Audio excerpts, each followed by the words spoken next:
안녕하세요. 달입니다. 채식주의자 두 번째 컨텐츠를 시작합니다.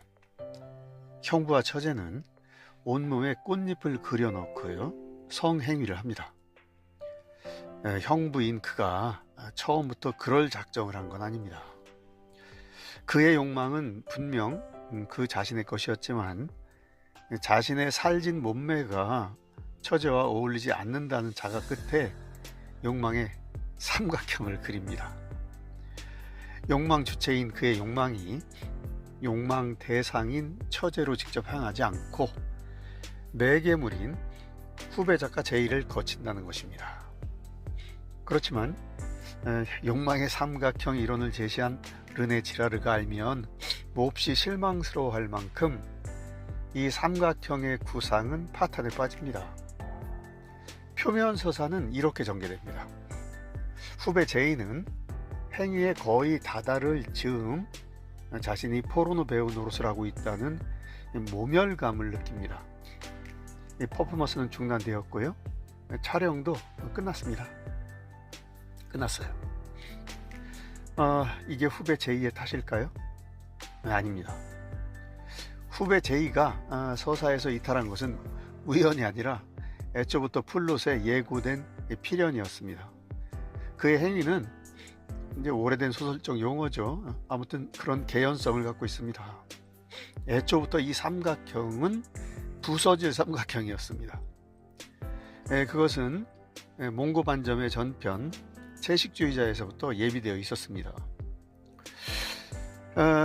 형부가 그가 후배 제이를 처제의 상대역으로 대체한 이유는요, 둘 사이가 형부와 처제 사이라는 언니를 매개로 한 혈연관계 때문이 아니었습니다.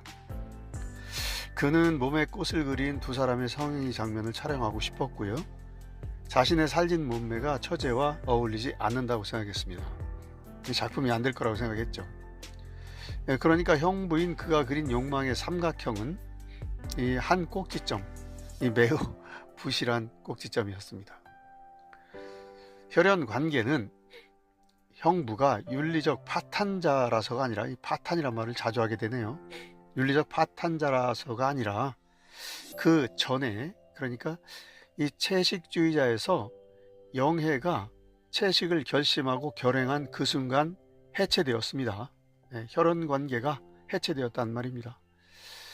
흔히들 말하죠. 이 소설은요, 육식으로 상징되는 동물성을 절단하고요, 이 절단이라는 표현은, 이 개념은 질 들레즈와 펠릭스 가타리의 개념입니다. 앞으로 이번 컨텐츠에서요, 이 두 사람의 개념이 몇 번 더 동원이 될 것입니다. 아무튼 육식으로 상징되는 동물성을 끊고 절단하고 식물성으로의 초월을 감행하는 소설이다. 다들 이렇게 말합니다. 식물이 된다는 것, 가타리의 개념인 이른바 무엇 되기, 영어로는 becoming입니다. becoming입니다. 무엇 되기 소설입니다. 식물 되기 소설입니다. 그러니까 이 소설은 동물인 인간의 식물 되기를 하나의 모티브로 삼은 소설입니다.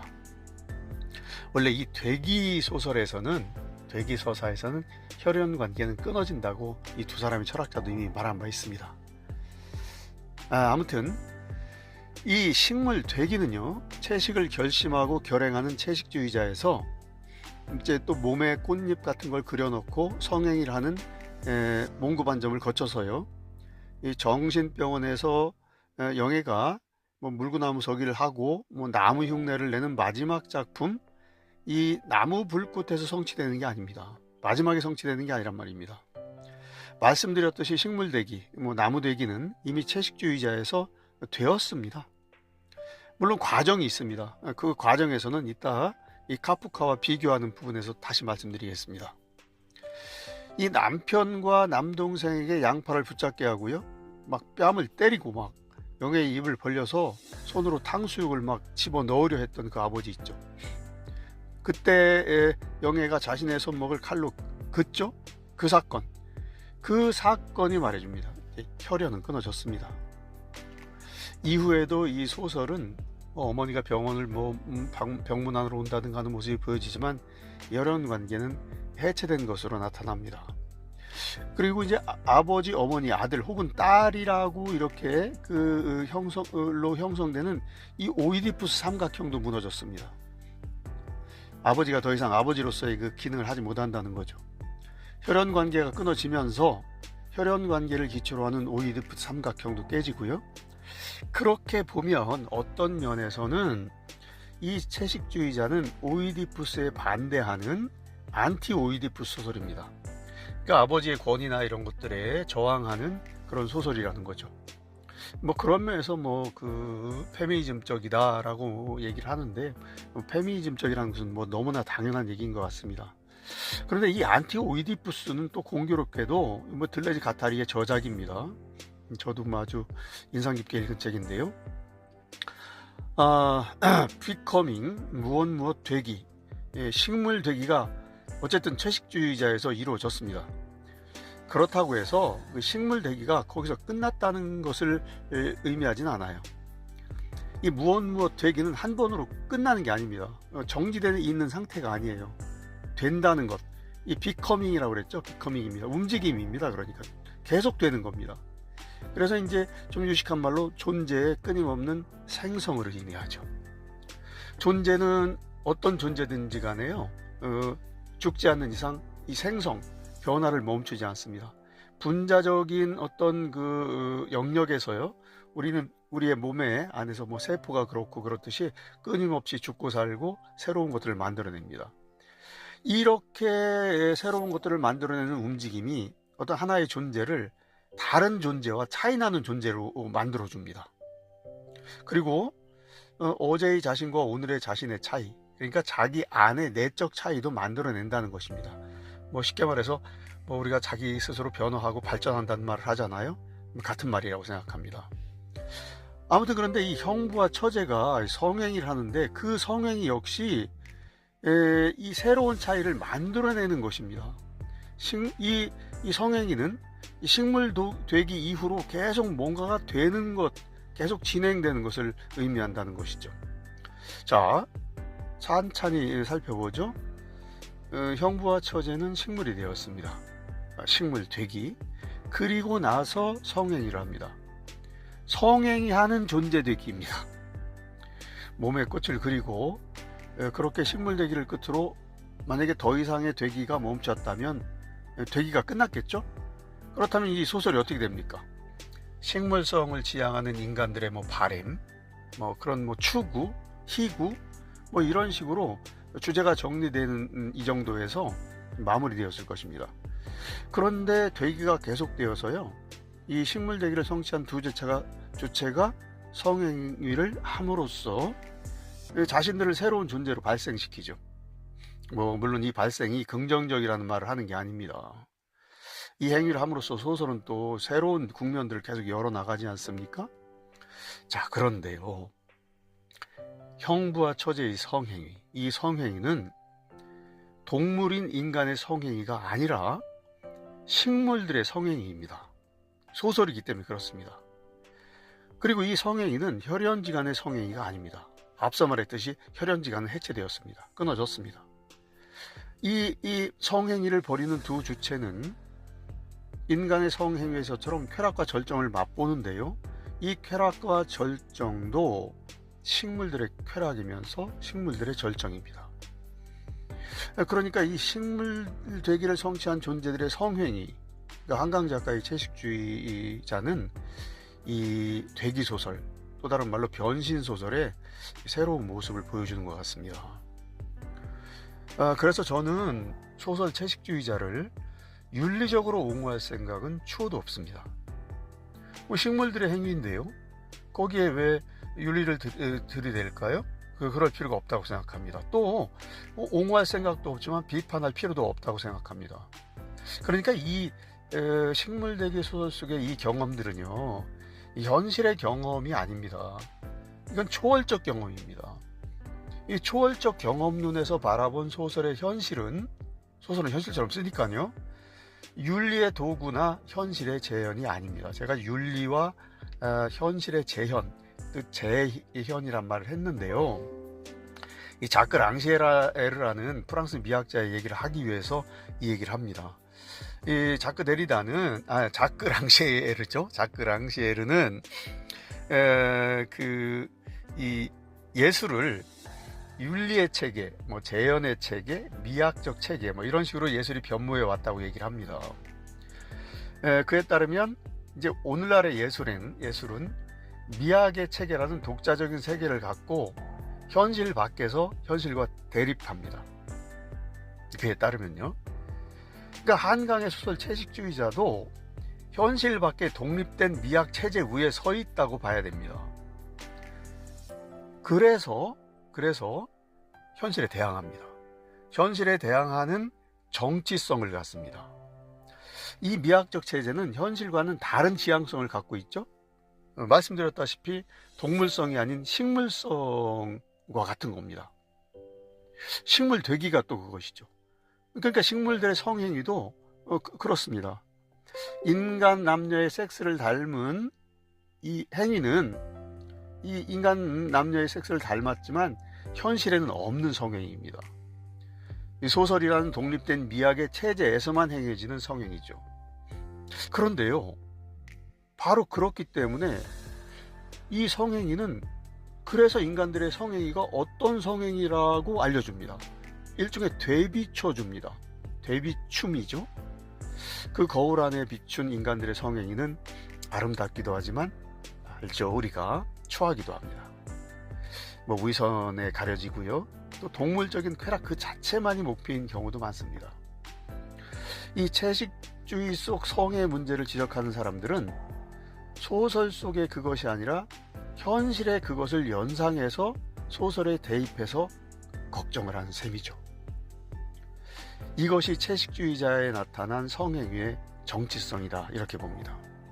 그리고 그러한 정치성으로 인해서 채식주의자의 성행위는 도리어 기존의 성관념과 성행위에 들어있는 어떤 부분들에 파열을 내죠. 깨트린다는 것입니다. 자, 이 성행위는 다시 말씀드리지만 소설을 통해서만 감행할 수 있는 초월적 경험입니다. 그런데 이 초월적 경험은 현실에 영향을 미칩니다. 그런 초월적 경험을 통해 구성된 성행위는 이 현실의 성행위를 돌아보게 만듭니다.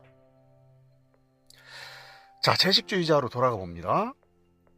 영애는 어느 날부터 브래지어를 하지 않습니다. 병원 벤치에서는 아예 옷을 벗어버리고요, 쇄골과 젖가슴을 드러내죠. 그런 모습에 사람들은 당황하고 수군수군댑니다. 그녀의 남편인 정서방의 그 반응은 아주 볼만하죠. 아연실색합니다. 그런데 더 볼만한 것은 그녀의 태도입니다. 그녀는 태연자약합니다. 아무런 일이 일어나지 않았다는 그런 표정입니다. 너무 당연하다는 그런 얼굴입니다. 그런데 그 얼굴은 그러니까 보통의 얼굴과는 다른 얼굴입니다. 이 다른 얼굴도 아까의 성행위와 마찬가지로 우리들이 그동안 가지고 있던 얼굴을 되비춰줍니다. 그 되비추는 영상들을 보면서 우리는 얼굴이 단순히 신체의 일부가 아니라 한 사람의 개인적, 사회적 표상으로 뭔가 기능하고 있다는 것을 알게 됩니다. 이것이 또 들레즈 가타리가 말하는 이른바 얼굴의 정치성입니다. 얼굴이 정치합니다. 얼굴은 권력입니다. 권력이 되기 위해서 이 얼굴은 본래의 표정을 감추고 화장하고 근엄한 연기하고 또 태연자약도 가장하고요, 웃고 화내고 그러죠. 네, 정치인들 얼굴 보세요. 네. 이것이 보통 사람들의 얼굴에도 그런 정치성이 들어있다는 것입니다. 뭐 자리마다 관계마다 뭐 거기에 어울리는 또 연출하는 얼굴들이 있죠. 얼굴이 교양이고요, 얼굴이 계급이죠. 채식주의자에서 영애 남편의 회사 사장을 비롯해서 이사진들과 부부 동반으로 식사를 하는 자리가 나오죠. 다들 어떤 얼굴들을 하고 있나요? 그들의 얼굴은 이제 벗은 얼굴들이 아닙니다. 이 가면을 쓰고 있다는 말이 아니죠. 그들의 얼굴, 피부 자체가 그냥 가면입니다. 정치적인 가면입니다. 영애만이 다른 얼굴을 하고 있습니다. 영애만이 가면을 쓰지 않고 있습니다. 그런데 그 다른 얼굴은 웃을 때 웃지 않고요, 비유 맞추지 않는 그런 얼굴은 다른 사람들에게 비웃음을 사고요. 승진에 목마른 남편을 아주 곤혹스럽게 합니다. 이 앞서 말한 들레주 가타리 이 두 철학자는 얼굴은 전면화된다 이렇게 말합니다. 여기서 전면화의 전자는 앞전자가 아니라 전체 전자입니다. 얼굴성이 우리 신체 모두의 신체 전체로 확장된다는 것입니다. 병원 벤치에서 영예가 드러냈던 쇄골과 젖가슴은 또 다른 얼굴입니다. 얼굴이 신체 전체가 된 모습입니다. 얼굴이 전면화된 모습입니다. 영예는 감추지 않고 있습니다. 가면을 쓰고 있잖아요. 정치적 가면을 쓴 사람들에게 너희들의 그 얼굴은 정치적 가면을 쓰고 있는 얼굴이야 라고 무언으로 말하는 얼굴입니다. 영예의 얼굴은 그런 정치성을 띱니다. 어떻게 그럴 수 있을까요? 어떻게 그럴 수 있었을까요? 영예가 정치성을 띤 얼굴을 무섭게 마주했던 그런 초월적 경험을 했기 때문입니다. 꿈에서 그런 경험을 합니다. 한강 작가의 소설에 이렇게 쓰여 있죠. 영예의 독백입니다. 어떨 때는 아주 낯익은 얼굴이고 어떤 때는 처음 보는 낯선 얼굴이에요. 피투성이일 때도 있고 썩어서 문드러진 시체 같기도 해요. 내 독백이 아니라 형부에게 말하는 겁니다. 영예는 그런 통념의 얼굴을 무서워합니다. 그 무서움이 도리어 그런 시체 같은 피투성이 같은 무서운 얼굴들을 되비춰줍니다. 자, 이쯤에서 오늘 컨텐츠에서 언급한 무엇 되기, 얼굴의 정치성 그리고 미학적 체제의 출처를 정리하도록 하겠습니다. 무엇 되기는 들레즈 가타리가 쓴 천혜구원 제10장 강렬하게 되기 또는 강밀하게 되기라고도 합니다. 동물 되기, 지각 불가능하게 되기 챕터이죠. 책 페이지 443쪽부터입니다. 그리고 얼굴의 정치성은요, 같은 책 제7장 페이지 321쪽부터 참고하시면 됩니다. 그리고 미학적 체제는 자크 랑시에르의 책 감성의 분할과요, 이 책의 주요 개념을 해설한 진은영 시인 겸 교수가 쓴 문학의 아토푸스라는 책의 첫 논문인 감각적인 것의 분배를 참고하시면 되겠습니다. 자, 이제 좀 다른 말을 좀 해보죠. 코비드19, 코로나 바이러스 19는 우리의 만남과 소통을 제한하고요, 적지 않은 생명을 앗아갔어요. 그런데 기여한 바도 적지 않습니다. 다 아는 사실이지만 만남과 소통이 줄어들면서 자연은 정화되었고 복원되었습니다. 건강해졌습니다. 인간은 자연 생태계 속에서 자신이 어떤 존재인지를 알게 되었어요. 인간은 코로나 덕분에 자기 반성을 하게 되었다는 것입니다. 또 있습니다. 코로나 덕분에 만나지 못한 한국인들은 수년간 교육받아도 습득하지 못했을 줌을 비롯해서요, 인터넷 운용 능력을 불과 몇 달 새 엄청나게 발전시켰습니다. 큰 기여입니다. 한강 작가의 노벨문학상 수상도 기여하는 바가 적지 않겠죠? 인류에게 새로운 예술적 성취를 선물했습니다. 한국인들에게는 어떨까요? 저는 이번 경사가 대한민국의 문학 대중의 작품 감식력을 높여줄 것으로 기대합니다. 소설을 소설로 읽는 법을 가르쳐 주리라고 생각합니다. 그런데 이번 경사가 한국인들의 작품 감식력을 얼마나 높여줄까요? 예상하기는 쉽지 않습니다. 그렇지만 읽지도 않고 말하거나 섣부르게 이념과 음란의 혐의를 씌우는 일, 현실 놀이로 재단하는 일, 이런 것들은 문학작품 감식력을 높이는 데 전혀 도움이 되지 않는다는 것만은 잘 알 수 있습니다. 그런데 여기서 더 전진하기 전에요, 무엇 되기 소설의 다른 전범과 한강 작가의 채식주의자를 비교함으로써요, 한강 작가의 성취를 확인해보는 시간을 가져보겠습니다. 이 무엇 되기 소설의 전범, 전에 존재했던 모범은 뭐니 해도 프란츠 카프카의 변신 아닐까요? 소설 변신 얘기를 좀 해보겠습니다. 소설 변신에서 주인공 그레고로 잠자는 첫 문장부터 바로 변신합니다. 이른바 벌레되기입니다. 그 문장은 이렇습니다. 어느 날 아침 그레고로 잠자는 불안한 꿈속에서 깨어나자 자기가 침대 속에서 한 마리의 거대한 벌레로 변한 것을 깨달았다. 네, 이 카프카는 이 주인공의 벌레 되기로부터 소설을 출발시킵니다. 첫 문장부터 딱 벌레가 되었습니다. 이 벌레 되기는 가족관계마저 돈, 자본의 논리에 매여 있다는 것을 통렬히 폭로하는 장치죠. 엄청난 소설입니다. 이 벌레가 된 주인공은 온갖 고초를 당합니다. 그런데 카프카의 작품에서요, 주인공이 소설이 시작되자마자 벌레가 되었어요. 어떻게 벌레가 되었는지 그 벌레 되기의 과정은 보이지 않습니다. 이 벌레 되기는 처음부터 결과로 주어졌습니다.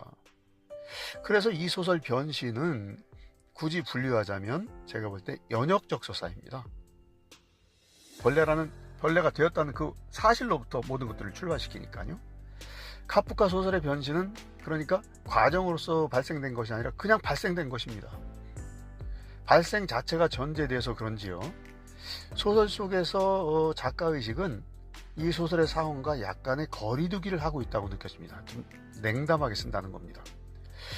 그래서 역설적으로 이 소설적 효과가 더 충격적일 수도 있겠는데요. 그런데 또 그래서인지요, 이후로 겪는 주인공 그레고로 잠자의 고통은 끔찍한 것이지만 독자에게 그만큼의 정서적 고통을 강요하지는 않는 것 같습니다. 한강의 채식주의자에서 영해의 식물되기는 좀 다릅니다. 영해의 채식, 식물되기는 식물되기 이전에 육식을 했던 기간이 있었죠.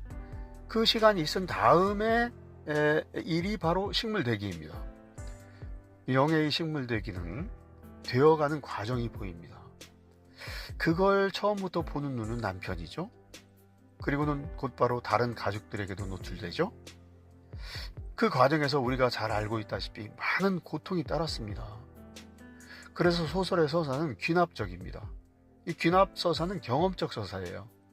이 경험은 또 다채롭게 펼쳐집니다. 세 편의 소설에는 다른 서술자가 나타납니다. 영애의 남편, 형부, 영애의 언니, 인혜.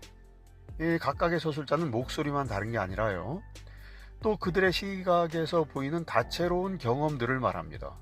그래서 소설이 아주 입체적입니다. 카프카와 한강은 소설에서 벌레되기, 식물되기를 시도했습니다. 되기는 같지만요, 그 양상은 다르죠. 같고 다르지만 저는 한강 작가가 가장이라는 이 부사어를 쓸까 말까 망설여지는데요, 저는 한강 작가가 가장 카프카다운 작가다, 이렇게 말하고 싶습니다. 물론 한강 작가는 21세기를 살고 있고 카프카의 성취에서 더 많이 나아갔지만요, 한강 작가는 이 소설에 대해 짧게 말한 바가 있습니다. 생생한 고통과 질문으로 가득 찬 책. 생생한 질문과 고통으로 가득 찬 책. 네. 채식주의자, 몽고반점, 또 나무불꽃에 이르는 동안, 나무불꽃이 마침표를 찍은 다음에도 고통은 지속되고 질문도 많이 남았습니다. 그 질문과 고통은 이제 독자들의 것이기도 하죠. 그 얘기는 뒤에 또 해야 되겠습니다. 우리에게는 아직 나무불꽃이 남아 있습니다. 아주 길어졌습니다. 할 말이 아주 많이 남았지만 오늘은 여기서 한 매듭을 지어야겠습니다. 한강 작가의 채식주의자와 함께 했습니다. 고맙습니다.